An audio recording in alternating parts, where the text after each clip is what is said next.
معزز ناظرین، ہم اس ویڈیو کے پہلے دو حصوں میں قرب قیامت کے حوالے سے ابن العربی رحمۃ اللہ علیہ کی چند پیش گوئیاں بیان کر چکے ہیں۔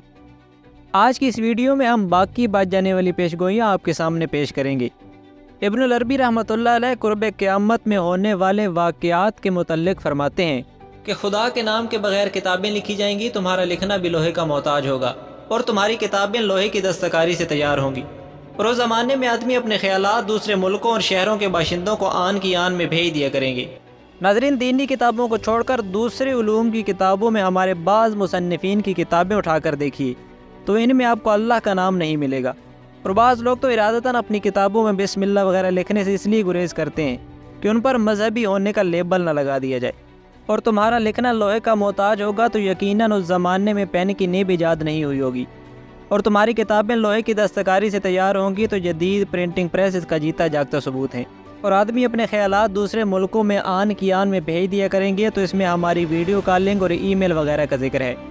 معزز دوستو، شیخ اکبر آگے فرماتے ہیں کہ غریب اور مفلس امیروں کی برابری چاہیں گے اور تم سے 10 قسم کی زکوٰۃ لی جائے گی۔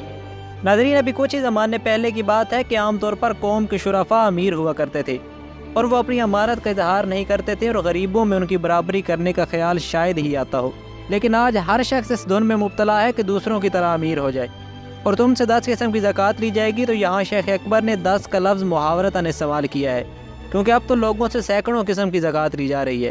ٹیکسوں کی بھرمار ہے جس کے نتیجے میں عوام اور حکومت کے درمیان مخالفانہ جذبات پروان چڑھتے ہیں۔ معزز دوستو، ابن العربی رحمۃ اللہ علیہ آگے لکھتے ہیں کہ یہی وہ وقت ہوگا جب تلواریں نیاموں سے تڑپ تڑپ کر نکلیں گی اور آگ کی بارش ہوگی۔ اس بارش میں آگ کے بھاری بھاری اولے ہوں گے جو آدمیوں کو دم بھر میں تباہ و برباد کر دیں گے۔ ناظرین، تلواروں کا نیاموں سے تڑپ تڑپ کر نکلنا ایک طرف تو جنگوں کی کثرت کی طرف اشارہ ہے اور دوسری طرف دور حاضر کے ان توپ خانوں کی طرف اشارہ معلوم ہوتا ہے جن سے بم اور میزائل چھوڑے جاتے ہیں، اور آگ کی بارشیں ہم عراق اور فلسطین میں دیکھ چکے ہیں۔ یہ بم اور میزائل دم بھر میں سینکڑوں لوگوں کو اور پوری بستیوں کو تباہ و برباد کر دیتے ہیں۔ اس کے بعد ابن العربی آگے لکھتے ہیں کہ غور سے سنو، ایک وقت ایسا آنے والا ہے کہ تم ملک شام میں اپنے بچوں کو اپنے ہاتھوں سے ذبح کرو گے۔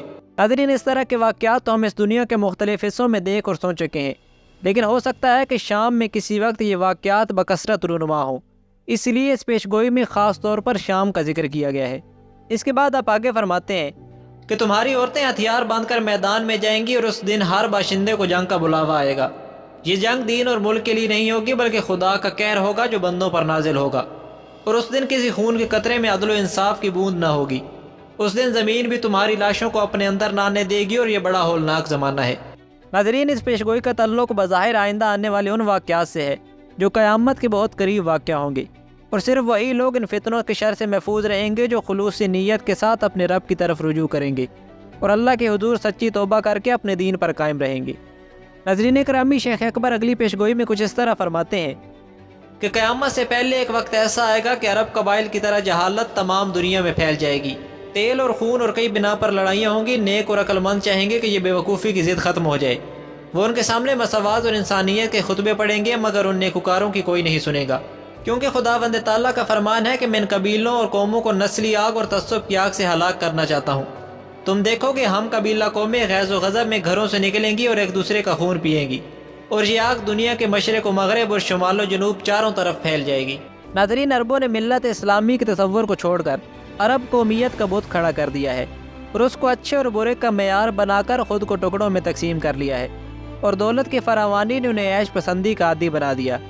شیخ اکبر کے فرمانے کے مطابق عصبیت اور قومیت کی یہ آگ آج دنیا کے مشرق و مغرب اور شمال و جنوب ہر طرف پھیلی نظر آتی ہے۔ اس کے بعد آپ آخری پیشگوئی میں فرماتے ہیں کہ بادشاہوں کے محل سرنگوں ہو جائیں گے، دولت مندوں کے گھروں میں فاقہ کشی ہونے لگے گی، عورتوں اور بچوں کی لاشیں جنگلوں میں پڑی سڑتی ہوں گی، مگر اس جنگ کے بعد کوئی شخص بادشاہوں کی بات کو نہ مانے گا اور گھر گھر کی علیحدہ حکومت ہوگی۔ ناظرین، اس پیشگوئی میں جو خبریں دی گئی ہیں ان میں سے کچھ تو رونما ہو چکی ہیں اور کچھ ہو رہی ہیں۔ بادشاہوں کے محل سرنگوں ہوئے، عورتوں اور مردوں کی لاشیں سڑکوں پر پڑی سڑتی رہیں۔ چیچنیا، عراق اور فلسطین میں جو کچھ ہوا ہے وہ دنیا کے سامنے ہے۔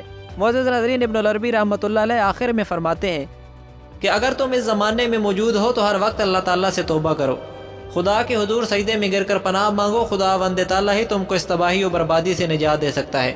خدا کے نیک بندوں کو ایسے وقت میں گھبرانا نہیں چاہیے، جب وہ اپنے خالق کی حقیقی کا دامن تھام لیں گے تو وہ ان کو عافیت دے گا۔